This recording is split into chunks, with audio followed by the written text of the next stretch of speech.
Sarah Mitchell had always found solace in the quiet isolation of her grandfather's ranch in Wyoming, but tonight the silence felt different, almost predatory. The old wooden cellar door creaked ominously in the autumn wind as she approached the main barn, her flashlight cutting through the darkness like a blade. She had come to Blackwater Creek Ranch to settle her late grandfather's estate, expecting nothing more than dusty memories and paperwork. What she discovered instead would shatter everything she thought she knew about her family's legacy. The Apache stallion, a magnificent black horse her grandfather had called Thunder, stood restlessly in his stall, his ears pricked forward as if sensing something beyond human perception. Sarah had inherited not just the ranch, but also the mysterious stories that came with it. Local folklore spoke of Apache warriors who had once roamed these lands, of a sacred burial ground somewhere on the property, and of a treasure that had been hidden during the Indian Wars of the 1870s. Her grandfather, Thomas Mitchell, had always dismissed these tales as mere superstition, but his sudden death 2 weeks ago had left more questions than answers. As Sarah entered the barn that fateful October evening, she noticed something peculiar. Thunder's stall door was slightly ajar, though she was certain she had secured it properly that morning. The horse's behavior was agitated, almost frantic, as he paced within the confines of his enclosure. His powerful muscles rippled beneath his ebony coat, and his eyes held an intelligence that seemed almost supernatural. Sarah approached cautiously, speaking in soothing tones, but Thunder only became more restless, snorting and pawing at the ground with increasing intensity. The first hook came unexpectedly. As Sarah reached out to calm the stallion, she noticed something glinting in the hay beneath his hooves. It was a tarnished silver medallion, intricately carved with symbols she didn't recognize. The moment her fingers closed around the cold metal, Thunder let out a piercing whinny that echoed through the barn like a war cry. The sound was so haunting, so filled with what seemed like ancient pain, that Sarah felt a chill run down her spine. This was no ordinary horse's call. It was a warning. She examined the medallion under her flashlight's beam, tracing the mysterious symbols with her fingertip. They appeared to be Native American in origin, possibly Apache, but their exact meaning remained elusive. Sarah's grandmother had been part Cherokee, though the family had rarely spoken of their indigenous heritage. Perhaps this medallion was connected to that forgotten piece of family history. As she pondered its significance, Thunder's neighing grew more urgent, more desperate, as if he were trying to communicate something vital. The autumn night in Wyoming was crisp and clear, with stars scattered across the sky like diamonds on black velvet. Sarah had planned to spend just a few hours at the ranch that evening, sorting through her grandfather's belongings before returning to her hotel in the nearby town of Clearwater Falls. But something about the medallion, about Thunder's strange behavior, compelled her to stay longer. She felt drawn to explore the barn more thoroughly, to search for clues that might explain the horse's agitation and the mysterious artifact she had discovered. As she moved deeper into the barn, her flashlight illuminated corners that hadn't seen human attention in months, perhaps years. Dust motes danced in the beam of light like tiny spirits, and the smell of old hay and leather filled her nostrils with memories of childhood visits to the ranch. Her grandfather had been a taciturn man, speaking little of his past or his experiences during World War II, when he had served in the Pacific Theater. Sarah now wondered if his silence had hidden more than just wartime trauma. The barn was larger than she remembered from her youth, with several empty stalls and a loft area that stretched into shadows above. As she explored, Thunder's neighing continued, sometimes soft and mournful, sometimes sharp and insistent. The sound seemed to guide her, drawing her attention to specific areas of the barn. Near the back wall, behind a pile of old farming equipment, she discovered a wooden chest that had been concealed beneath a moldy tarp. The chest was heavier than expected, requiring considerable effort to drag it into the light. Its surface was carved with more of the same symbols she had found on the medallion, and the wood appeared to be quite old, possibly dating back to the 19th century. The lock was rusted but still functional, and Sarah realized she would need to find the key or force it open. Thunder's whinnying grew more intense as she examined the chest, as if he approved of her discovery and urged her to continue. Sarah returned to the main house to search for tools that might help her open the mysterious chest. The ranch house was a modest structure built in the 1920s, with thick adobe walls and a red tile roof that spoke of southwestern architectural influence. Inside, the furnishings were sparse and masculine, reflecting her grandfather's practical nature. She rummaged through kitchen drawers and a small toolbox, finally settling on a heavy screwdriver that might serve as a makeshift pry bar. When she returned to the barn, Thunder had somehow gotten out of his stall and was standing directly beside the chest, as if guarding it. His presence was both magnificent and unsettling in the dim light. Sarah approached slowly, speaking gentle words, but the stallion showed no aggression, only that same intense alertness that had marked his behavior all evening. It was as if he were waiting for something, expecting some momentous revelation. The second hook arrived as Sarah worked to force open the chest's lock. The metal gave way with a sharp crack that echoed through the barn, and Thunder responded with a triumphant whinny that seemed almost human in its emotional content. Inside the chest, wrapped in oiled leather, were documents, photographs, and artifacts that would rewrite everything Sarah thought she knew about her family's history. The papers included maps of the local area marked with cryptic notations, letters written in both English and what appeared to be Apache script, and a will dated 1878 that bore the name Samuel Mitchell. Samuel Mitchell, according to the documents, was Sarah's great-great-grandfather, a man whose existence had been completely erased from family records. The letters revealed that Samuel had married an Apache woman named Morningstar during the tumultuous period of the Apache Wars. Their union had produced children, creating a bloodline that connected Sarah directly to the indigenous people of the region. But more shocking still were the maps, which indicated the location of a sacred Apache burial ground somewhere on the ranch property, along with notations suggesting the presence of a hidden cache of gold and silver artifacts.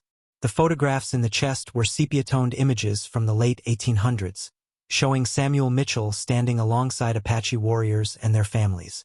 In several photos, Sarah could see a magnificent black horse that bore an unmistakable resemblance to Thunder. According to the notes accompanying the images, this horse had been a gift from Morningstar's father, a respected Apache chief named Running Bear. The horse was said to possess supernatural abilities, serving as a guardian and guide for the Mitchell family. As Sarah studied the documents by flashlight, Thunder's behavior became increasingly animated. He seemed to understand that she was uncovering long-buried secrets, and his neighing took on an almost conversational quality, as if he were commenting on each revelation. The most intriguing document was a letter dated 1879, written by Samuel Mitchell to his son James, Sarah's great-grandfather. In it, Samuel described hiding a significant treasure on the ranch property, protected by Apache magic and watched over by the spirit of the Black Stallion. The letter contained specific directions to the treasure's location, using landmarks and natural features that still existed on the ranch. Samuel wrote of a stone formation that resembled a sleeping warrior, of a hidden cave behind a waterfall, and of symbols carved into rock faces that would guide the worthy seeker to the treasure's resting place. Most intriguingly, he mentioned that the black horse would serve as the key to unlocking the treasure's location, somehow integral to the process of discovery. Thunder suddenly moved toward the barn's rear exit, pausing to look back at Sarah as if expecting her to follow. His message was clear: he wanted to show her something, to guide her to the next piece of the puzzle. Sarah gathered the documents and photographs, securing them in her jacket, and followed the stallion out into the Wyoming night. The moon had risen, casting silver light across the rolling hills and rocky outcroppings that characterized the ranch's landscape. The horse moved with purpose across the terrain, following what appeared to be an ancient trail that wound through sagebrush and over rocky ridges. Sarah struggled to keep pace, her city-bred conditioning no match for the stallion's sure-footed navigation of the rough ground. As they traveled, she began to recognize some of the landmarks described in Samuel's letter. A peculiar rock formation did indeed resemble a sleeping warrior, and in the distance, she could hear the sound of running water that might indicate the waterfall mentioned in the documents. They climbed steadily for nearly an hour, Thunder occasionally pausing to ensure Sarah was still following. The night air was cold and thin at this elevation, and Sarah found herself breathing heavily as they ascended what appeared to be an ancient mesa. At the summit, Thunder stopped beside a cluster of large boulders and began pawing at the ground with his hooves, whinnying softly as if calling attention to something hidden beneath the surface. Sarah's flashlight revealed that the boulders formed a natural circle, and within that circle, barely visible beneath decades of accumulated soil and vegetation, were the outlines of what appeared to be a stone foundation. This had to be the site Samuel Mitchell had described in his letter, the location where the treasure lay hidden. But as Sarah began to examine the area more closely, she realized they were not alone on the mesa that night. Flashlight beams appeared in the distance, moving steadily up the trail they had just climbed. Someone else was coming to the mesa, and Sarah instinctively knew that their intentions were not benevolent. Thunder sensed the approaching danger as well, his ears pinned back and his posture tense with alertness. Sarah quickly extinguished her flashlight and crouched behind one of the large boulders, trying to make herself invisible in the shadows. 3 figures emerged into the moonlight at the mesa's edge, 2 men and a woman, all carrying flashlights and what appeared to be metal detecting equipment. Sarah recognized one of the men as Jake Morrison, the real estate agent who had been pressuring her to sell the ranch quickly after her grandfather's death. The other man was unfamiliar, but his bearing and equipment suggested he was some kind of professional treasure hunter. The woman appeared to be providing guidance, consulting what looked like maps or documents of her own. Their conversation carried clearly in the thin mountain air, and Sarah's blood ran cold as she listened to their plans. They had been monitoring her activities at the ranch, waiting for her to discover the clues that would lead them to the Apache treasure. Jake Morrison had been working with this team of treasure hunters for months, using his position as a real estate agent to identify properties with potential archaeological or historical value. They had known about the Mitchell family's connection to the Apache treasure long before Sarah had inherited the ranch. The woman, who appeared to be the leader of the group, spread out a detailed map and began pointing to various locations on the mesa. Her knowledge of the area was extensive, suggesting she had been researching the treasure for a considerable time. She spoke of Apache burial customs, of the significance of certain astronomical alignments, and of the ritual requirements for accessing sacred sites. It became clear that they were not mere treasure hunters, but individuals with serious archaeological knowledge who were willing to violate both legal and cultural boundaries in pursuit of their goal. Thunder remained perfectly still beside Sarah, as if he understood the need for concealment. But his eyes never left the intruders, and Sarah could sense the barely contained energy within his powerful frame. The stallion seemed to be waiting for some signal, some indication of what action should be taken. Sarah realized that Thunder was not just a horse, but somehow connected to the spiritual guardianship of this place, a living link to the Apache ancestors who had once walked this land. The treasure hunters began setting up their equipment in the stone circle, using metal detectors and ground-penetrating radar to search for buried artifacts. Their casual violation of what was clearly a sacred site filled Sarah with anger and determination. This was her family's land, her heritage, and she would not allow it to be desecrated by greedy opportunists. But she was outnumbered and unarmed, facing individuals who had clearly planned this operation carefully. As the treasure hunters worked, their equipment began detecting significant metallic objects buried within the stone circle. Their excitement was palpable as they prepared to begin excavation, bringing out shovels and more sophisticated archaeological tools. But Thunder had apparently decided that enough was enough. The stallion stepped out of concealment and into the moonlight, his presence so sudden and dramatic that all 3 treasure hunters froze in surprise. Thunder's appearance was magnificent and terrible in the silver moonlight, his black coat gleaming like obsidian and his eyes reflecting an inner fire that seemed almost supernatural. He reared up on his hind legs, front hooves pawing at the air as he released a war cry that echoed across the mesa and down into the valleys below. The sound was primal, ancient, carrying within it the voices of Apache warriors and the spirit of the sacred land itself. The treasure hunters' equipment began malfunctioning, metal detectors emitting piercing shrieks and GPS units losing their signals.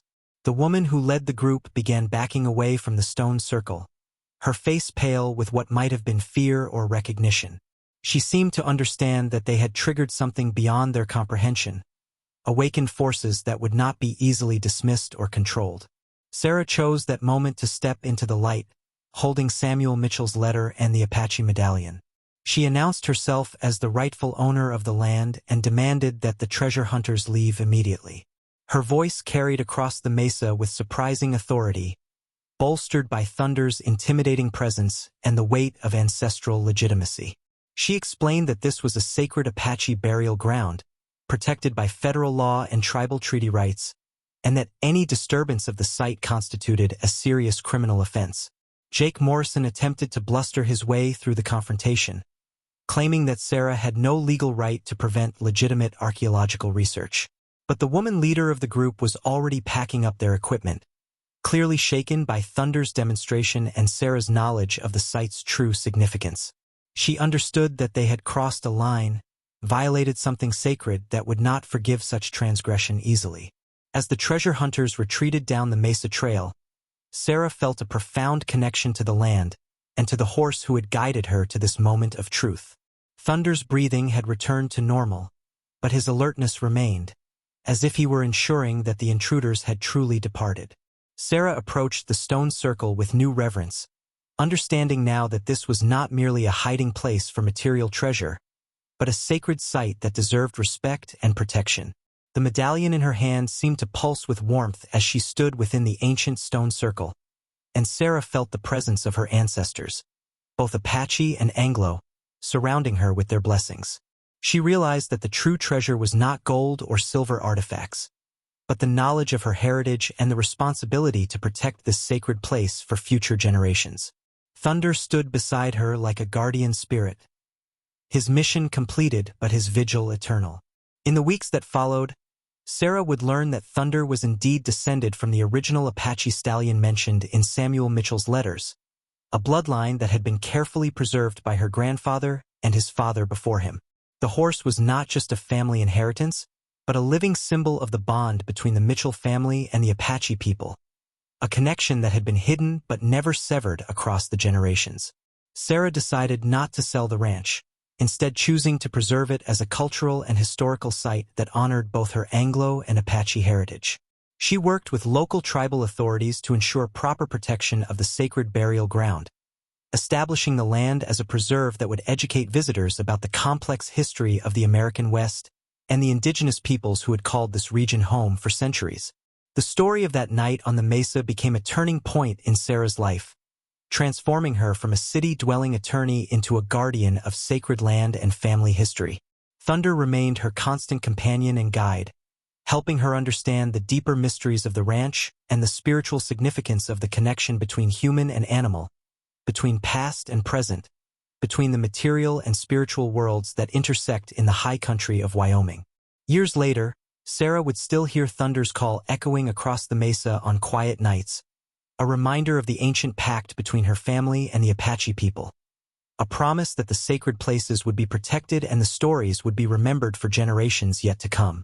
The legal battle that followed Sarah's confrontation with the treasure hunters would stretch on for months, drawing attention from federal authorities, Native American rights organizations, and archaeological societies across the country. Jake Morrison and his associates faced serious federal charges for attempting to disturb a protected burial site, while Sarah found herself thrust into the role of reluctant spokesperson for indigenous land rights and cultural preservation. During the investigation, more secrets emerged about her grandfather Thomas Mitchell's true identity and his lifelong commitment to protecting the sacred site. FBI agents discovered that Thomas had been in communication with Apache tribal elders for decades, serving as an unofficial guardian of the burial ground and maintaining detailed records of any suspicious activity on the ranch. His sudden death, initially attributed to natural causes, began to look more questionable as investigators uncovered evidence that Jake Morrison had been pressuring him to sell the ranch for months before his passing. The medical examiner reopened Thomas Mitchell's case, and toxicology reports revealed traces of a rare plant alkaloid in his system, a substance that could cause heart failure while appearing completely natural. The plant, known as desert bane, grew wild in certain areas of Arizona and New Mexico but was extremely uncommon in Wyoming. Someone had deliberately poisoned Sarah's grandfather, and the evidence pointed directly to the treasure-hunting conspiracy that had been operating in the region for years. Thunder's role in exposing the truth became even more significant as investigators learned that the stallion had been behaving erratically for weeks before Thomas Mitchell's death, as if sensing impending danger. Ranch hands from neighboring properties reported seeing the horse running along the fence lines at all hours, calling out in distress. The Apache elders Sarah consulted explained that horses descended from war ponies often retained supernatural sensitivity to threats against their human families, a spiritual connection that transcended ordinary animal behavior. The woman who had led the treasure hunting expedition was identified as Dr. Rebecca Hawthorne, a disgraced archaeologist who had lost her university position years earlier for violating ethical standards at dig sites across the Southwest. She had been systematically targeting properties with potential Native American artifacts, using corrupt real estate agents like Jake Morrison to identify vulnerable landowners who might be pressured into selling quickly. Thomas Mitchell's refusal to cooperate had made him a target for elimination. As winter settled over the Wyoming high country, Sarah made a decision that would honor both her grandfather's memory and her newfound understanding of her heritage. She donated the ranch to a joint trust managed by the Apache Nation and the National Park Service, ensuring permanent protection for the sacred burial ground while creating an educational center that would teach visitors about the complex history of the American West. The center would bear her grandfather's name and feature thunder as its living symbol of the enduring connection between past and present. The night before the official dedication ceremony, Sarah returned to the mesa one final time with Thunder, carrying wildflowers and sage to place at the stone circle where her ancestors rested. The stallion seemed to understand the significance of the moment, standing quietly as she offered prayers in both English and the Apache phrases she had learned from tribal elders. As the moon rose over the high desert, Thunder lifted his magnificent head and called out across the landscape, a sound of triumph and gratitude that echoed among the stars. The treasure that Samuel Mitchell had hidden was eventually discovered during the official archaeological survey of the site, but it proved to be something far more valuable than gold or silver. Buried within the stone circle were dozens of Apache artifacts, including ceremonial objects, weapons, and jewelry that had been saved from cavalry raids during the Indian Wars. These items were not hidden treasure in the conventional sense, but sacred objects that Samuel Mitchell and Morningstar had preserved for future generations, a cultural legacy that would now be returned to the Apache people. Sarah's final night at the ranch was spent in the old house, packing the last of her grandfather's personal belongings and preparing to return to her law practice in Denver. But she knew she would be back regularly, not just as a visitor to the educational center, but as a guardian of the sacred trust that had been passed down through generations of her family. Thunder would remain on the land, cared for by Apache horsemen who understood his special nature and his role as protector of the sacred site. As dawn broke over the mountains, Sarah stood in the ranch yard one last time, watching Thunder graze peacefully in the pasture that had been his home for so many years. The stallion lifted his head as if sensing her gaze, and for a moment their eyes met across the distance. In that silent communication, Sarah felt the weight of responsibility and the blessing of connection to something larger than herself, a spiritual legacy that would guide her path for the rest of her life. The morning sun painted the landscape in shades of gold and amber as Sarah loaded her car and prepared to drive away from Blackwater Creek Ranch. But she knew she was not really leaving, not in any way that mattered. Part of her would always remain on this high mesa, connected to the sacred ground and the magnificent horse who had shown her the truth about her heritage. Thunder's final call followed her down the dusty road, a sound of farewell and promise that carried on the wind like an ancient blessing, ensuring that the stories would never be forgotten and the sacred places would always be protected. Years would pass, but visitors to the Thomas Mitchell Cultural Center would often report hearing the call of a great stallion echoing across the mesa at sunset, a reminder that some guardians never rest and some promises are kept across the generations, connecting the living and the dead in an eternal dance of memory and hope.